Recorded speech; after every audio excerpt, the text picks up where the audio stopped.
Hello everyone, कैसे हैं आप सब। एक बार पुनः से कोचिंग क्लासेस पर स्वागत है। उम्मीद करता हूं आप सब अच्छे होंगे, मस्त होंगे, बेहतर होंगे और आप सभी की पढ़ाई बेहतर चल रही होगी।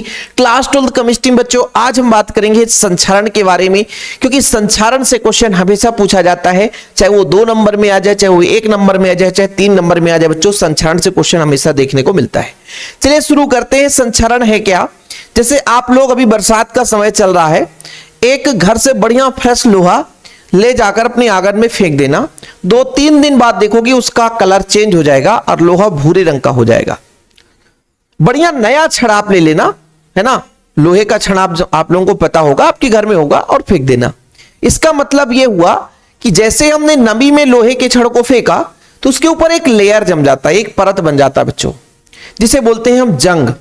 और उसी को आज हम जंग लगने का सिद्धांत संचारण के उदाहरण के रूप में समझाएंगे कि किस तरीके से लोहे में जंग लगता है। ठीक है बच्चों। तो कहने का तात्पर्य, कोई भी धातु हो उसके सतह पर, है ना, अवांछनीय पदार्थों का बनना संचारण कहलाता है।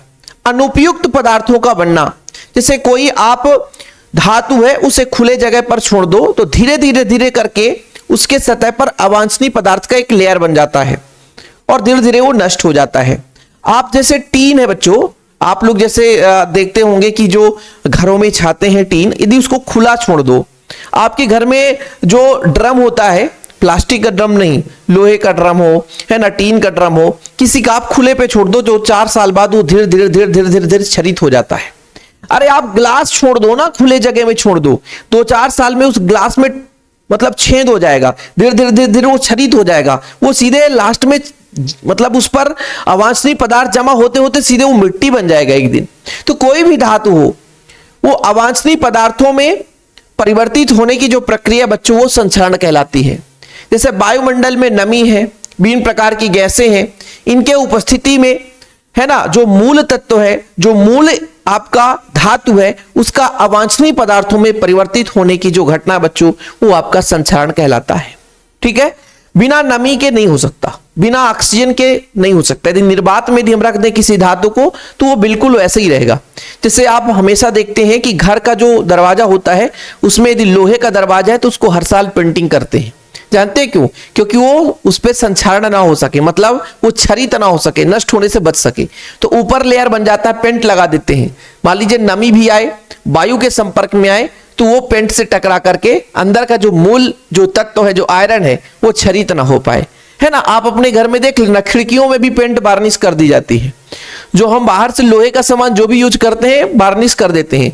आप अपने घर में उपयोगी सामान, जैसे आप फावड़ा देखना, फावड़े को आप खुले जगह में हमेशा काम करता है वो, नमी में पानी में हमेशा काम करते हैं उसको, तो खुले जगह में 1 दिन के अंदर उसमें भूरे रंग का परत बन जाता है। जानते हो क्यों? क्योंकि वहां पे संचारण की क्रिया होती है, वो क्षरित होने लगता है, वो अवांछनीय पदार्थ में टूटने लग जाता है। जैसे किसी लोहे को आप रखोगे 1 साल में उसमें एक मोटा लेयर बन जाओगे, और लोहे को पीट दोगे ना तो उसमें पपड़ी सी बाहर निकल जाएगी, क्योंकि एकदम मोटा परत बन जाता है बच्चों। ठीक है। तो चलिए, वायुमंडल या किसी रासायनिक अभिकर्मों को द्वारा धातुओं के सने सने धीरे धीरे नष्ट होने की क्रिया धातुओं का संचारण कहलाता है। कुल मिलाकर के क्षरित होने की घटना, है ना, अवांछनीय पदार्थों में बढ़ने की घटना संचारण कहलाता है। दूसरा परिभाषा है, वायुमंडल में उपस्थित गैसों तथा नमी द्वारा धातुओं को धीमी गति से अवांछनीय यौगिकों में परिवर्तित होना या ऑक्साइड में परिवर्तित हो जाने की प्रक्रम संचारण कहलाती है। 2 में से कोई परिभाषा आप लिखोगे, नंबर बराबर मिलेगा। मैंने कहा ना कि कोई भी धातु है नमी में या रासायनिक पदार्थों की उपस्थिति में धीरे धीरे नष्ट हो जाए या अवांछनीय पदार्थ में परिवर्तित हो जाए, वो प्रक्रिया बच्चों संचारण कहलाता है। जो आज संचारण में आप लोग पढ़ने वाले हो बच्चों, तो उदाहरण आप लोग पढ़ने वाले हो लोहे में जंग लगना। उदाहरण जो पढ़ने वाले हो आप लोग, जो संचारण का उदाहरण है लोहे में जंग लगना। ठीक है बच्चों, लोहे में जंग लगना। और इसको दिखाने की जरूरत नहीं है, हर बच्चा इसे अपने घर में देख सकता है, लोहे में जंग लगना। ठीक है बच्चों, लोहे में जंग लगना।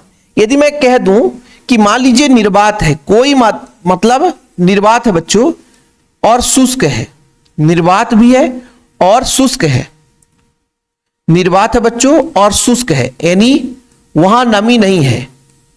इस स्थिति पे लोहे में जंग नहीं लगता, लोहे में जंग नहीं लगता। ठीक है, जंग नहीं लगता। ठीक है, नहीं लगता।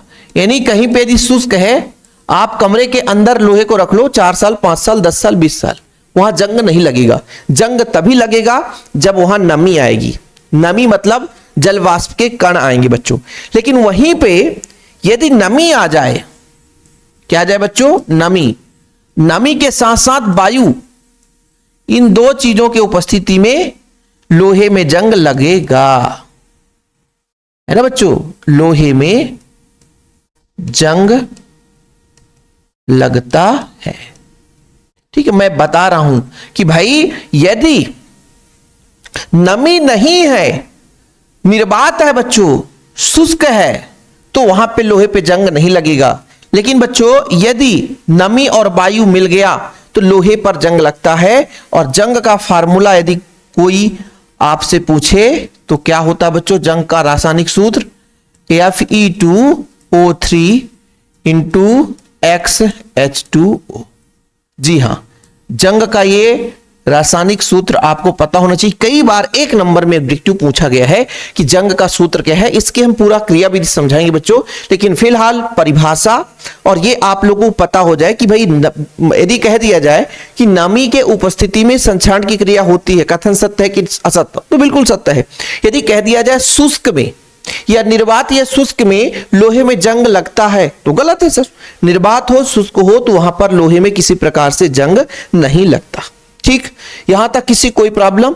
चलो ठीक है बच्चों। यदि आपसे कह दिया जाए कि जंग का रंग कैसा होता है, तो भूरे रंग का होता है। यानी जब भी हम इसको खुले स्थान पर लोहे को छोड़ देते हैं तो लोहे के चारों तरफ एक परत बन जाती है।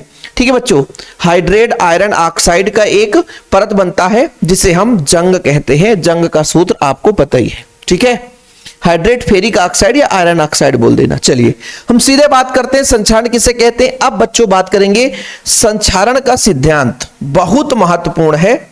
ठीक है बच्चों, या जंग लगने का सिद्धांत हम कह सकते हैं, संक्षारण का सिद्धांत। ठीक है, तो जंग लगने का रासायनिक सिद्धांत हम यहां पर लिखते हैं बच्चों। जंग लगने का रासायनिक सिद्धांत। जंग लगने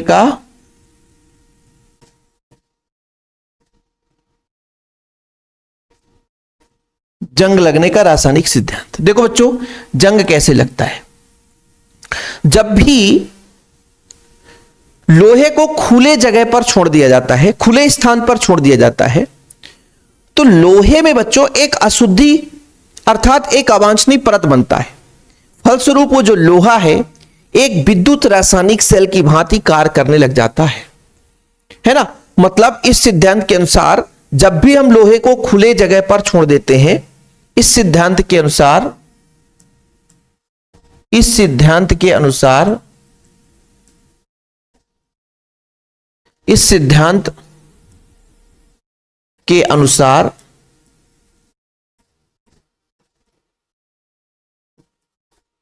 लोहे को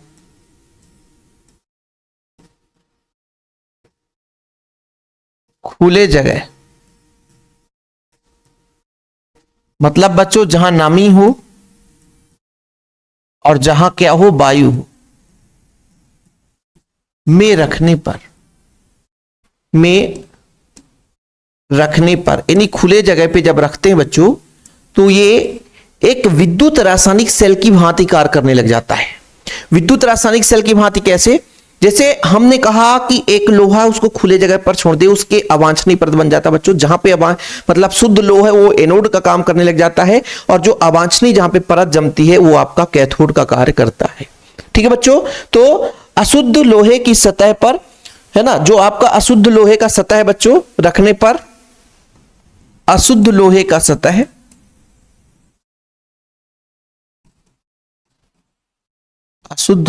सतह विद्युत रासायनिक सेल के भांति कार्य करने लगता है। विद्युत रासायनिक सेल के भांति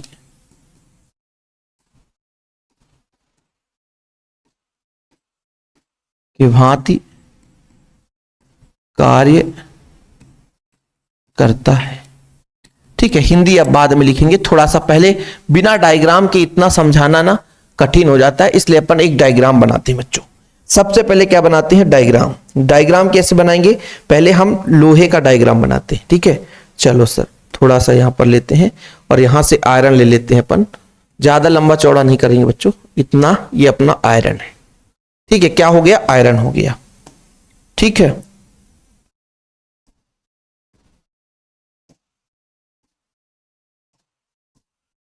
आयरन लेते हैं बच्चों।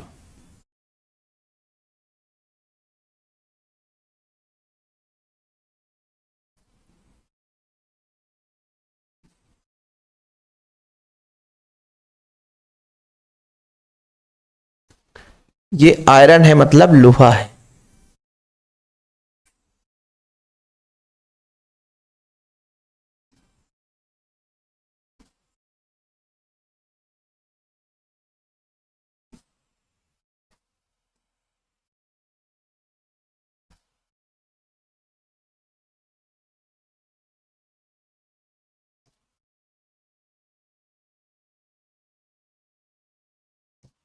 ठीक, चलो ये हो गया अपना आयरन हो गया। आयरन के चारों ओर बच्चों आप सबको पता है कि मान लीजिए जल वाष्प है, तो कुछ इस तरीके से मान लीजिए मैं कहता हूं और इसको ऐसे आगे बना दो। ऐसा क्यों बना दिया सर, ये बच्चों वाटर का फिल्म है,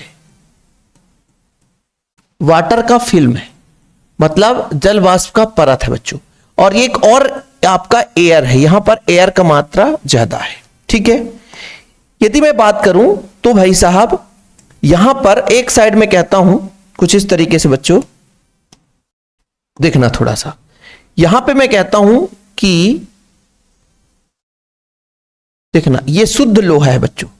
और शुद्ध लोहे में क्या होता है बताओ आप लोग, शुद्ध लोहे में क्या होता है, शुद्ध लोहे में ये होता है कि मान लीजिए शुद्ध लोहा है, ये जो बच्चों Fe2 पॉजिटिव बनाता है। ठीक है, शुद्ध लोहा क्या होता है, ऑक्सीकृत होगा, ऑक्सीकृत होगा, इसका मतलब ऑक्सीकृत होगा मतलब इलेक्ट्रॉन त्याग देगा, 2 पॉजिटिव बनाता है और 2 इलेक्ट्रॉन हो जाता है। ठीक है, और इधर अशुद्ध लोहा है, लोहे का लेयर बना हुआ अशुद्ध लोहा है बच्चों, मान के चलता हूं यहां पे लेयर बन गया अशुद्ध लोहे का, तो यहां पे ये जो इलेक्ट्रॉन है बच्चों निकल करके अशुद्ध लोहे की ओर चलने लगता है। ऐसा क्यों, क्योंकि प्यारे बच्चों ये जो आपका शुद्ध लोहा है ये एनोड का काम करता है। किसका, एनोड का काम करता है। किसका काम करता है, एनोड का। और ये जो अशुद्ध लोहा है बच्चों ये कैथोड का काम करता है। किसका काम करता है, कैथोड का, मतलब यहां पे कैथोड है। ठीक है, क्या है, कैथोड है। थोड़ा सा डायग्राम आप लोग अपने हिसाब से देखना, कठिन नहीं है ना। आप लोगों को लगेगा कि कठिन है, तो बिल्कुल कठिन नहीं है बच्चों, बिल्कुल कठिन नहीं है। आप लोग परेशान मत होना, ठीक है, तो फिर आप लोग कह दो सर ये कठिन है। अब बच्चों थोड़ा समझिएगा, मैं ये मान के चलता हूं जिधर अशुद्धि है इसका मतलब ज्यादा मात्रा में वहां नमी या ऑक्सीजन रहा होगा, सही है कि नहीं। तो मैं कह दूं कि यहां पे बच्चों लो कंसंट्रेशन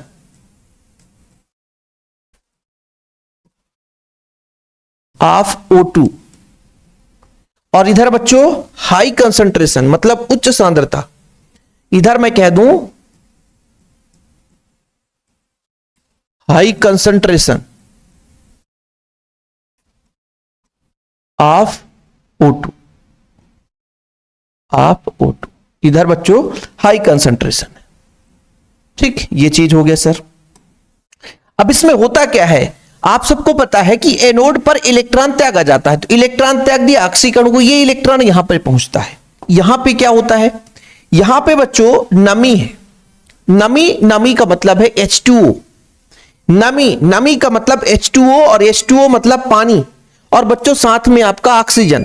तो यहां पे भर भर के भरा हुआ है, क्या भरा हुआ है, नमी है, नमी मतलब H2O है और प्लस बच्चों ऑक्सीजन है हाफ O2, ये है ऑक्सीजन।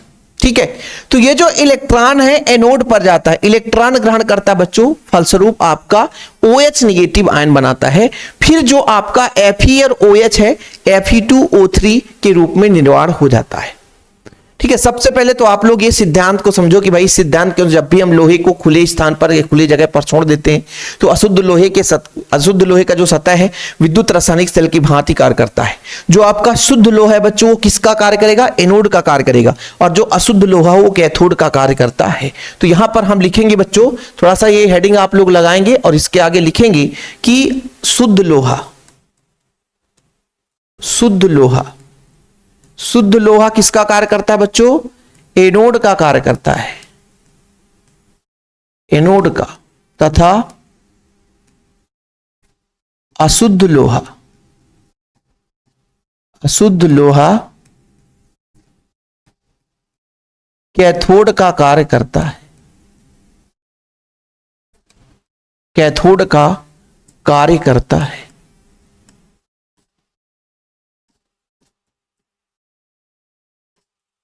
क्योंकि आयरन के पास 2 इलेक्ट्रॉन त्यागने की क्षमता है तो आसानी से 2 इलेक्ट्रॉन त्यागता है, और जहां पे इलेक्ट्रॉन त्यागा जाता है वहां पे ऑक्सीकरण है, इसीलिए कहते हैं ये एनोड का कार्य करता है। और ये इलेक्ट्रॉन यहां पर जाता है, ये इलेक्ट्रॉन H2 और जो आपका हाफ O2 है ये आपस में क्या करते हैं, इलेक्ट्रॉन को ग्रहण कर लेते हैं और OH नेगेटिव आयन के रूप में परिवर्तित हो जाते हैं।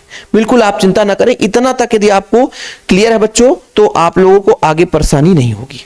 ठीक है, ठीक है, आप लोग देखिएगा, मैं पूरा एक एक पॉइंट समझाऊंगा, बस थोड़ा सा समय दीजिएगा बच्चों, 1 मिनट में कुछ भी नहीं होता है। ठीक, चलो आगे बात करते हैं बच्चों, आगे बात करते हैं। सबसे पहले कैथोड पर कौन सी घटना घटित हुई है बताओ, कैथोड पर क्या हुआ है। सर पहले एनोड पर होता है, क्या होता है, थोड़ा सा इसको चौड़ा करते हैं। एनोड पर क्या हुआ है, एनोड पर क्या हुआ है सबसे पहले बताओ। एनोड पर सर ये होता है कि जो आपका आयरन है ये 2 इलेक्ट्रॉन त्यागता है, यानी एनोड पर ऑक्सीकरण हुआ है। आयरन जो है 2 इलेक्ट्रॉन त्याग करके Fe2 पॉजिटिव आयन के रूप में परिवर्तित हो जाता है। तो यहां पर लिखोगे कि एनोड पर बच्चों जो Fe है, Fe2 प्लस, गलत तो नहीं है,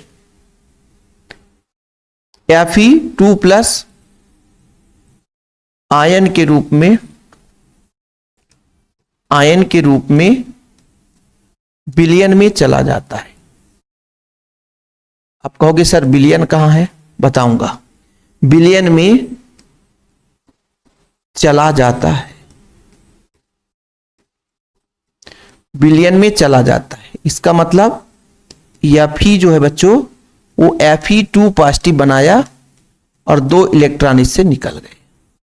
ठीक, ये बिलियन में चला गया, इसका मतलब क्या हुआ, इसका मतलब ये बिलियन है बच्चों, ये ऊपर वाला पूरा भाग बिलियन ही तो बना, ऊपर वाला जो पूरा भाग बिलियन ही बना है ना, ऊपर वाला पूरा भाग बिलियन में चला गया।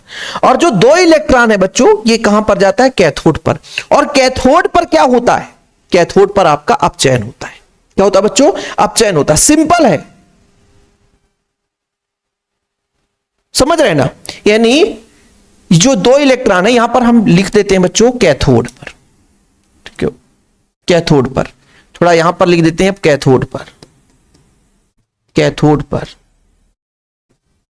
कैथोड पर क्या क्रिया होगी, देखो कैथोड पर है क्या क्या चीज, ऑक्सीजन है, नमी के उपस्थिति में इलेक्ट्रॉन को ग्रहण करता है और OH नेगेटिव आयन में परिवर्तित होता है। कैथोड पर जो ऑक्सीजन है बच्चों, ऑक्सीजन है, ठीक है, पानी के उपस्थिति में या नमी के उपस्थिति में इलेक्ट्रॉन ग्रहण कर, जानते हैं किस में बदल जाता है, OH निगेटिव आयन में परिवर्तित हो जाता है।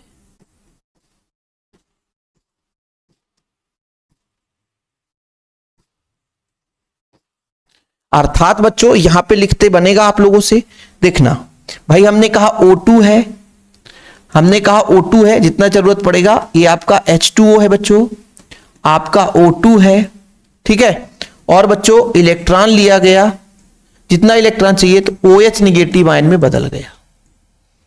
देखो बच्चों यहां पे आपका यदि टोटल ऐसे कहा जाए कि 2 का मल्टीप्लाई कर दें तो 4 हाइड्रोजन, तो 4 का मल्टीप्लाई यहां पे कर दें और 4 का मल्टीप्लाई यहां पे कर दें।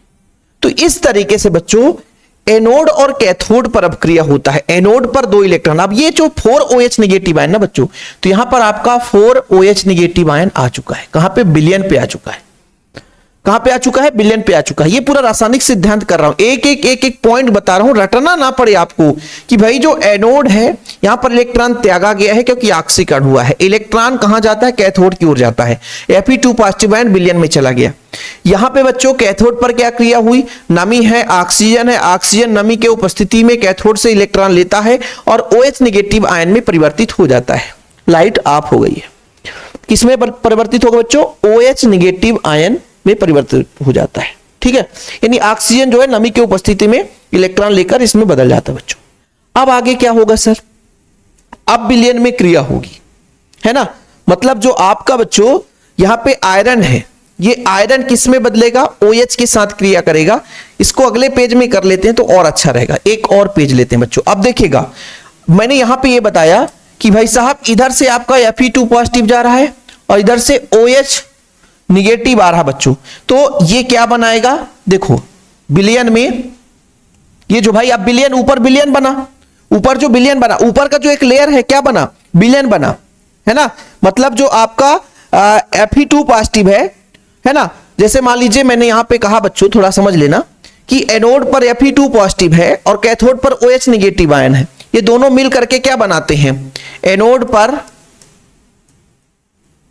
पर क्या बच्चों? Fe2 पॉजिटिव आयन है, ठीक है। OH नेगेटिव आयन से मिलकर क्या बनाता है जानते हैं? मिलकर FeOH का होल ट्वाइस यौगिक का निर्माण करते हैं।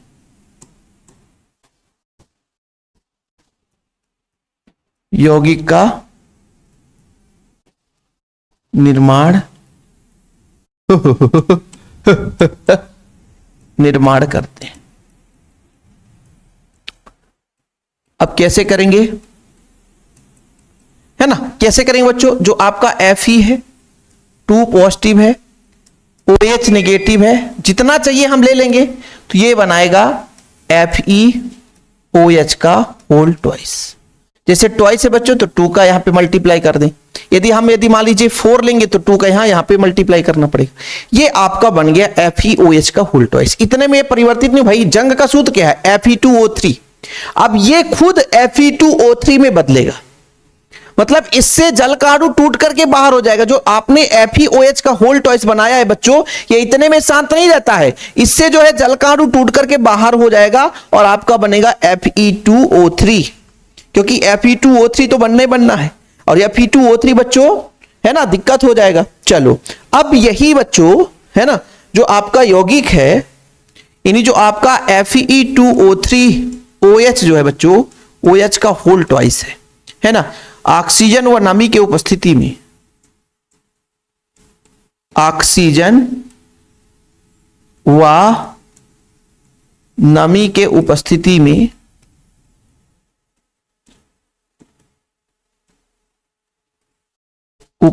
में देखिएगा बच्चों, बड़ा प्यार से देखिएगा ना। आपका Fe है, OH का होल ट्वाइस है। जरूरत पड़ेगा तो ऑक्सीजन हम ले लेंगे, तो क्या बना सकता है?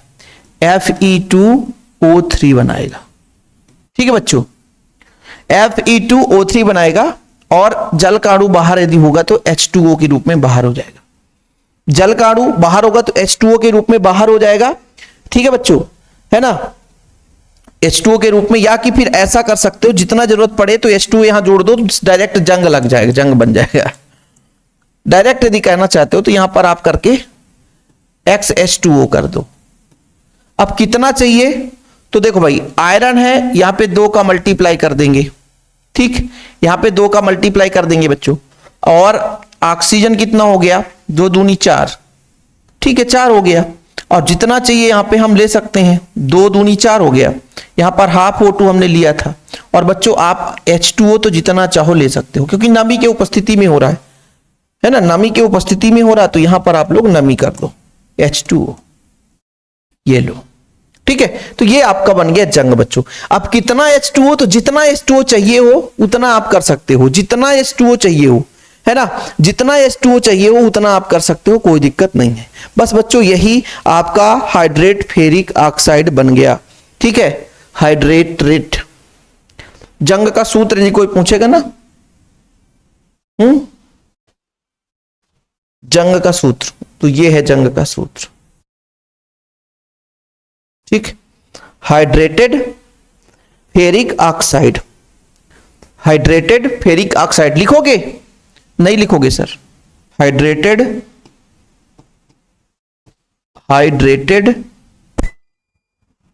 Ferric oxide.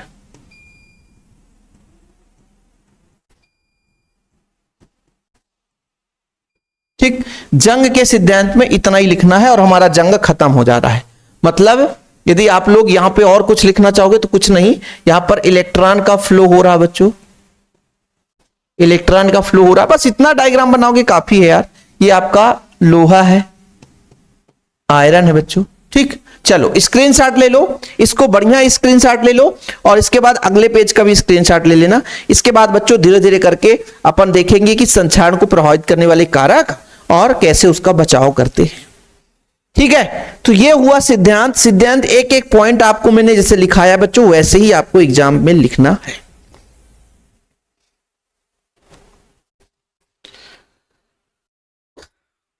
चलो, तो अपना ये वाला काम खत्म। अब बात करते हैं संक्षारण को प्रभावित करने वाले कारक। धातु की प्रकृति, देखो भाई, कोई पदार्थ कितना आसानी से नष्ट होगा वो उसकी क्रियाशीलता पर निर्भर करता है।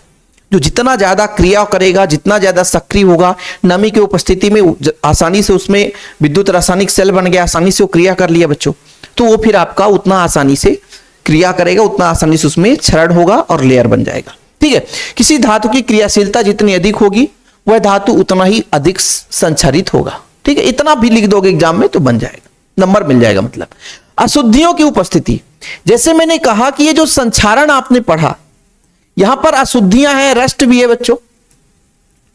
ठीक, और भी आपके पास कई सारी अशुद्धियां हैं। यदि आप कहोगे कि ये अशुद्धियां यदि ना हो तो क्या इसमें संक्षारण होगा, तो संक्षारण संभव नहीं है।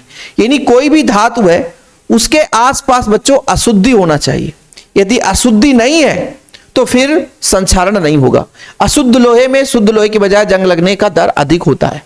यानी कोई पदार्थ जितना ज्यादा अशुद्ध होगा बच्चों, उसके आसपास जितना अशुद्ध वातावरण होगा उतना ज्यादा संचरित होगा। वायुमंडल की प्रकृति है ना, उसके चारों ओर कई नमी होना चाहिए। खारापन अथवा CO2, SO2, SO आदि गैस अशुद्ध के रूप में होती है तो संचरण की दर बढ़ जाती है बच्चों। ठीक है, इसके बाद चौथा है धातु की प्रकृति, विकृति। विकृति का मतलब क्या होता है बच्चों, जैसे मान लीजिए आप खुद देखो कि मान लीजिए कहीं पे खुरदुरा है, आप अपने घर में देखना आंगन में यदि खुरदुरा जगह वहां पे ज्यादा शैवाल जम जाएंगे और आप फिसल जाओगे। कैसे, आप लोग प्रैक्टिकल किए होंगे। और यदि मान लीजिए सपाट है, पानी नहीं रुक रहा है, तो वहां पर किसी प्रकार से कोई डस्ट नहीं जमेगा, वहां पे कहीं कोई शैवाल नहीं जमेगा, जिसे काई बोलते हैं, काई नहीं जमेगा बच्चों और आप फिसलोगे नहीं। आप अपने घर में प्रैक्टिकल देख लेना कि मान लीजिए जहां पे खुरदुरा सतह है, पानी यदि रुक रहा है, वहां पे ज्यादा है ना शैवाल जम जाएंगे। शैवाल मतलब काई, हरे रंग का, और आप फिसल जाओगे। लेकिन बढ़िया चिकना पानी आसानी से निकल जाता है। ऐसे ही धातु है, धातु में यदि नमी ज्यादा आ रहा है, वहां पर ऑक्सीजन की मात्रा ज्यादा जम रही है, तो वहां पे संक्षारण ज्यादा होगा। यानी खुरदुरा सतह है तो ज्यादा संक्षारण, चिकना है तो कम संक्षारण होगा। सिंपल है बच्चों। ठीक है, माध्यम का पीएच मान, विद्युत अपघट्ट की उपस्थिति। धातु की सतह पर अम्ल क्षार या लवण युक्त जैसे विद्युत अपघट्ट की उपस्थिति में धातु संचरित होने की दर बढ़ जाती है। यानी विद्युत अपघट्ट, देखो भाई, कभी भी विद्युत रासायनिक सेल जो रासायनिक अपक्रिया विद्युत अपघट्ट की उपस्थिति में होता है। अभी आप लोगों ने देखा भाई साहब कि कैसे है ना नमी की उपस्थिति में सारी अभिक्रियाएं संपन्न हुई है। ऐसे मान लीजिए उसके चारों ओर कोई अम्ल है, लवण है या क्षार है या जल है, तो फिर ज्यादा मात्रा में संचरित होता है। जैसे पीएच मान बच्चों, यदि संक्षारण पीएच मान कम है मतलब अम्लीय है, पीएच मान पर निर्भर करता है। यदि संक्षारण बच्चों क्षारीय माध्यम है तो धीमे गति से होगा, लेकिन अम्लीय होगा, पीएच मान कम है तो अम्लीय होगा, और अम्लीय होने पर संक्षारण का क्रिया ज्यादा होता है। ठीक है, बस इनको एक एक लाइन एक एक लाइन बच्चों, ज्यादा रटना नहीं है, एक एक लाइन आपको पता होना चाहिए। जैसे पहला नंबर आपने क्या लिखा, धातुओं की प्रकृति। धातुओं की प्रकृति का मतलब है संचरित होना, मतलब क्रिया करना। यानी कोई धातु जितना अधिक सक्रिय होगा, जितना अधिक क्रियाशील होगा, जितना अधिक क्रिया कर सकता है, उतना आसानी से उसमें संचरण की क्रिया होगी और उतना आसानी से वो नष्ट हो जाएगा। इसके बाद अशुद्धियों की उपस्थिति, यानी कोई धातु है बच्चों वो प्योर नहीं है, यानी आयरन ही है तो प्योर नहीं है, उसमें अशुद्धि पहले से ही जमा है, तो अशुद्धि होने पर बच्चों वो आसानी से वो नष्ट होगा। ठीक है, जैसे आपके पास है ना, पढ़ाई तो खूब करते हैं लेकिन ज्ञान है लेकिन कम है, तो एग्जाम में आपकी कम नंबर आएंगे, खत्म कहानी, फेल होने की चांस ज्यादा हो जाएगा बच्चों। नहीं, फेल नहीं होगी, पढ़ते हो तो फेल कहां से होगी। लेकिन मेरे कहने का मतलब अशुद्धियां आपके अंदर है, मन में विकार है, फिर खत्म हो जाता है। वायुमंडल की प्रकृति, संक्षारण की क्रिया तो वायु में नमी और ऑक्सीजन है ना, विभिन्न प्रकार के गैसों की उपस्थिति में ही संभव है। लेकिन जब वहां पे बच्चों नमी नहीं होगा, ऑक्सीजन नहीं होगा, तो मैंने पहले ही बताया कि यदि शुष्क है, निर्वात है, तो वहां पे कोई संचरण की क्रिया नहीं होगी। लेकिन वायुमंडल की प्रकृति कैसी है इस पर भी डिपेंड करता है। यदि नमी नहीं है, गर्मी के सीजन में संचरण होगा? बिल्कुल नहीं होगा। तो आप खुला फेंक दो ना लोहे के छड़ को, आप देखना गर्मी के सीजन में बाजार जाना, लोहे के दुकान वाले लोहे पूरे बाहर रखते, भैया आ जाओ आ जाओ आ जाओ आ जाओ, है ना। गर्मी के सीजन में सेल भी ज्यादा होता है, समझ रहे हो ना बच्चों। ऐसे यहां पर देखिए धातुओं की विकृति कैसी है, कटी फटी है, मोटी चौड़ी मुड़ी है ना, कैसे बच्चे सपाट एकदम सीधा है तो वहां पर संचरण कम होगा। लेकिन मुड़ी हुई है ना, कहीं पे दरार पड़ा है ना बच्चों, खुरदुरा सतह है, तो वहां पर संचरण ज्यादा होता है। विद्युत अपघट की प्रकृति है ना, मैंने बता ही दिया है कि जैसे मान लीजिए कोई अम्ल है उसके चारों ओर है ना, कोई धातु है आसपास अम्ल ही रखा हुआ है तो संचरण ज्यादा होगा बच्चों। पीएच मान पर डिपेंड करता है, क्षार है पीएच मान ज्यादा है तो उसका संचरण कम होगा, लेकिन अम्लीय माध्यम है मतलब पीएच का मान कम है तो आपका संचरण ज्यादा होगा। ठीक है बच्चों, इसके बाद इसको कम कैसे कर सकते हैं, मैंने आपको शुरू में ही बता दिया कि आपके घर में दरवाजा लगा है लोहे का, तो उसमें पेंट या वार्निश कर दी जाती है, ग्रीस लगा दी जाती है, तो वहां पर संचरण की क्रिया रुक जाती है। दरवाजा जो 10 साल चलने वाला वो 20 साल चलेगा, क्योंकि हर वर्ष आप उसमें पेंट या वार्निश लगा देते हैं। तो धातु की शुद्धता, और मान लीजिए दूसरा चीज, जैसे आपने पढ़ा कि यदि धातु अशुद्ध है, धातु अशुद्ध है, अशुद्ध का मतलब उसमें कुछ अन्य पदार्थ मिला है तो ज्यादा संचरण होगा। लेकिन उसी धातु को प्योर रखा जाए, शुद्ध करके रखा जाए तो उसमें संचरण कम हो जाएगा। तो कम करने का उपाय है कि इस धातु को हम शुद्ध रखें। धातु को जब शुद्ध रखेंगे तो संचरण की क्रिया नहीं होगी बच्चों। तो धातु की शुद्धता पर, यदि धातु शुद्ध है तो संचरण की क्रिया कम हो सकती है। यानी किसी भी धातु के संचरण को रोकने के लिए धातु को प्योर बनाना चाहिए, शुद्ध बनाना चाहिए। धातु की मिश्र धातु बनाकर, मिश्र धातु का मतलब है कि ऐसे पदार्थ उसमें गलाकर मिला दें और मिश्र धातु बना दे, जिससे कि बच्चों क्या होता है, संचरण की क्रिया रुक जाती है, थोड़ा सा कम हो जाता है। मतलब धातु को उपयुक्त धातु के साथ गलाकर मिश्र धातु बना दिया जाता है बच्चों, जिससे धातु का संचरण थोड़ा सा कम हो जाता है। जैसे इसके एग्जाम्पल्स हैं, देखो। अच्छा, इसका अवरोधक द्वारा, अवरोध का मतलब तो भाई जैसे मान लीजिए कोई सामने से आ रहा है और उसके बीच में कोई परत लगा दो तो अवरोध हो जाता है। जैसे अभी मान लीजिए लाइट है, बाहर अंधेला है, क्योंकि लाइट चली गई तो इन्वर्टर काम कर रहा है, अभी मैं दरवाजा खोल दूं तो कीड़े भर भर के आ जाएंगे, कीड़े है ना, बहुत सारे बरसात में कीड़े निकलते हैं ना, वो पूरे भर जाएंगे यहाँ पे। लेकिन मेरे पास यहाँ पे एक लेयर लगा हुआ है, दरवाजा है, खिड़की हर जगह पैक है, तो वो कीड़े अंदर नहीं, भले देख रहे कि लाइट है, हमें भी जाना है वहां पे, लेकिन आ नहीं सकते क्योंकि वहां पे अवरोध है। ऐसे ही धातु के ऊपर भी एक अवरोध लगा दें, लेयर लगा दें, जैसे पेंट वार्निश। जब लेयर लगा देंगे तो पहले नमी आएगा, लेयर से टकराएगा, अंदर वाले के पास जा ही नहीं पाएगा। जब अंदर वाले के पास जाएगा नहीं तो कैसे होगा। जैसे आप लोग पिक्चर के सीन में देखते हो ना, हीरो जब जाता है अटैक करने तो पहले उसके गुंडे मिलते हैं, वो क्या है, उसके क्या है, अवरोधक है, मतलब रोक रहे हैं भैया, बाहर नहीं, फिर उसको मारता है, फिर अंदर जाकर के विलेन को मारता है। ऐसे सिस्टम है बच्चों, है ना। धातु की सतह पर पेंट करके, यदि धातु की सतह पर पेंट कर दें बच्चों, क्या कर दें, पेंट कर दें, तो फिर वो पेंट करने से संचरण रुक जाता है। धातु की सतह पर तेल या ग्रीस लगा दे, चिकना हो जाएगा, पानी आएगा फिसल करके भाग जाएगा। ठीक है, ये चीज बच्चों। धातु की सतह पर संचारित न होने वाली धातु लगा दे, जैसे लकड़ी का टोपा पहना दो, लोहे को लकड़ी का टोपा पहना दो, है ना, तो लकड़ी में कोई संचरण होना ही नहीं है। तो इस तरीके से आप इसका प्रयोग कर सकते हो। अगला जो महत्वपूर्ण है बच्चों, बलिदानी संरक्षण। बलिदानी संरक्षण कि भाई साहब, जैसे मान लीजिए कोई धातु है, उसके ऊपर एक और धातु लगा दो, तो पहले जब अटैक करेगा तो ऊपर वाला धातु अपने आप को बलिदान कर देगा। परत चढ़ा देते हैं बच्चों, क्या कर देते हैं, परत चढ़ा देते हैं। जैसे मान लीजिए एक धातु है, इसके ऊपर एक दूसरी धातु की परत चढ़ा दी, तो जब नमी आएगा तो ऊपर वाले धातु पर अटैक करेगा, तो ऊपर वाला धातु बलिदान कर देगा, अपने आप को न्यौछावर कर देगा, अपने आप को समाप्त कर देगा। समझ रहे हो ना, अपने आप को समाप्त कर देगा, अंदर वाला बच जाएगा, इसलिए तो बोलते हैं बलिदानी संरक्षण। देखो इस विधि में धातु पर अधिक क्रियाशील धातु की परत चढ़ा दी जाती है। इस धातु को बचाना है तो इसके ऊपर अधिक क्रियाशील धातु चढ़ा दिए, जिससे ऊपर से आया नमी, वायु आया, अशुद्धि आई तो उससे टकराया, उसको नष्ट किया, अंदर वाला बच गया। ठीक है बच्चों, यहां अधिक क्रियाशील धातु स्वयं संचारित होकर दूसरी धातु का संरक्षण करती है। उदाहरण के लोहे पर जंग लगना रोकने के लिए जिंक की परत चढ़ा दी जाती है, इसे गैल्वेनीकरण कहते हैं बच्चों। देखो गैल्वेनीकरण किसे कहते हैं, ये ऑब्जेक्टिव क्वेश्चन पूछा गया कई बार बोला गया कि लोहे की परत पर जिंक की परत चढ़ाना बच्चों, ठीक है, गैल्वेनीकरण कहलाता है। यह जिंक का ऑक्सीकरण हो जाता है और आयरन का संक्षारण रुक जाता है। संक्षारण मतलब नष्ट होने से बच जाता है, सिंपल सा। ठीक है बच्चों, चलो विद्युतीय संरक्षण क्या है। विद्युतीय संरक्षण का मतलब यह बच्चों कि एक और धातु के साथ इसको जोड़ दें। देखो यह भी एक बलिदानी संरक्षण का उदाहरण, जैसे बलिदान करता है, जैसे जिंक के ऊपर आयरन के ऊपर जिंक लगा दिए तो जिंक का पहले ऑक्सीकरण होगा, पहले जिंक खत्म होगा, अपने आप को बलिदान कर देगा। बलिदानी का मतलब यह कि अपने आप को नष्ट कर देना और दूसरे को बचा लेना, तो बलिदानी संरक्षण कहला जाता है। ऐसे विद्युतीय संरक्षण में होता बच्चों, इस विधि में संरक्षण के लिए किए जाने वाली धातु को अधिक क्रियाशील धातु से जोड़ देते हैं, कनेक्शन कर दिए।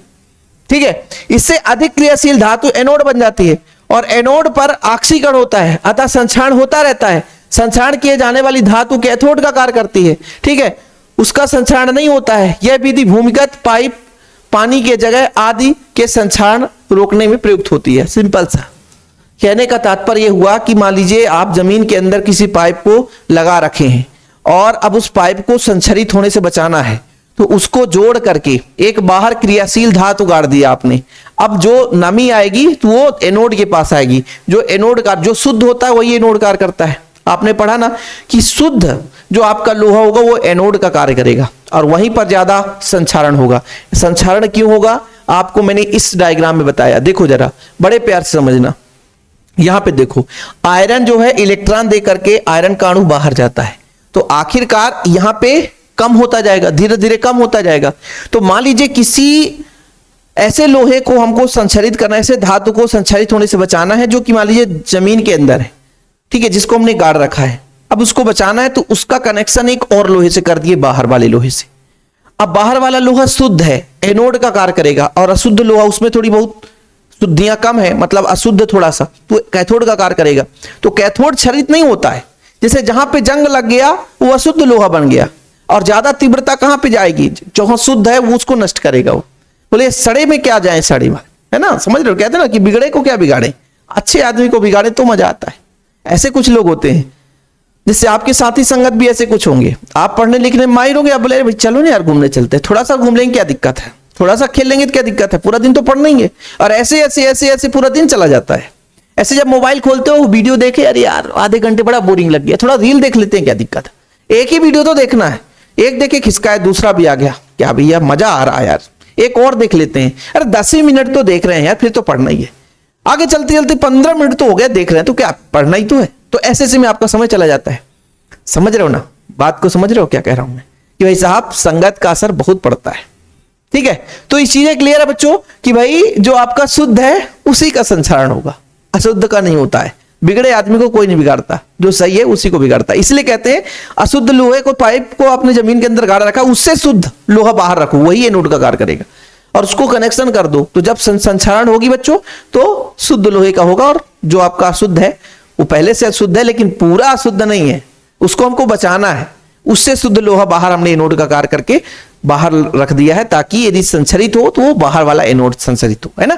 तो इस तरीके से बचा सकते हैं। हाँ भाई, किसी को यदि स्क्रीनशॉट लेना है, समय है ना, आप लोगों को लगेगा कि सर स्क्रीनशॉट नहीं लिया, और किसी बच्चों को नोट्स लेना है, तो कॉन्टेक्ट नंबर हमेशा बोलता हूँ 968529 9685299149। पहला पेज था बच्चों, दूसरा पेज अपना ये हो गया, फिर ये तीसरा पेज संक्षारण से बचाओ, फिर ये हो गया।